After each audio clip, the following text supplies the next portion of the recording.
أعوذ بالله من الشيطان الرجيم بسم الله الرحمن الرحيم يا أيها الذين آمنوا اتقوا الله وكونوا مع الصادقين বাংলাদেশ খেলাফত মজলিস পল্টন জোট কর্তৃক আয়োজিত আজকের এই নাগরিক সমাবেশের সম্মানিত প্রধান অতিথি আমির মজলিস শেখুল হাদিস ইবনে শেখুল হাদিস আল্লামা মামুনুল হক, বিশেষ অতিথিবৃন্দ, আজকের এই নাগরিক সমাবেশের সম্মানিত সভাপতি আয়োজকবৃন্দ,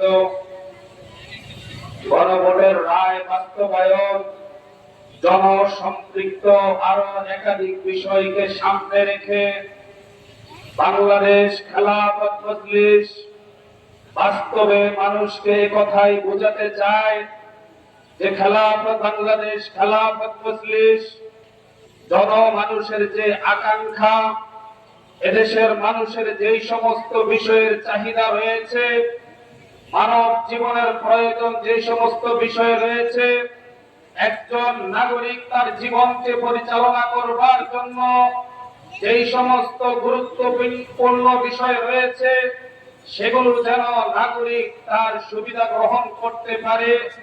সেই সুবিধা গ্রহণের মধ্যে যখন সরকারি বিভিন্ন আইন বাধাগ্রস্ত করছে, আর জনমানুষের আকাঙ্ক্ষা পূরণের জন্য এই আয়োজন করা হয়েছে। ঠিক কি ঠিক না?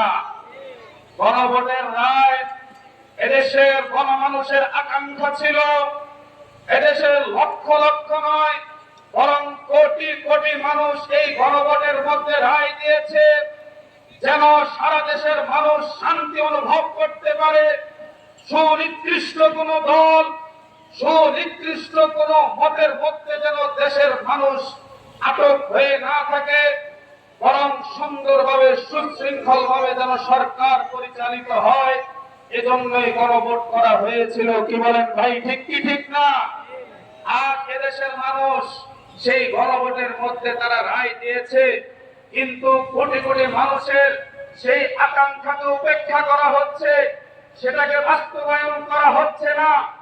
আজকের এই পল্টন জোনের আইনের মধ্যে আমরা বাংলাদেশ খেলাফত মজলিসের পক্ষ থেকে দাবি জানাবো, অতি সত্বর গণভোটের এই রায়কে বাস্তবায়ন করা হোক। অতি সত্বর এই গণভোটের রায়কে বাস্তবায়নের মাধ্যম করা হবে।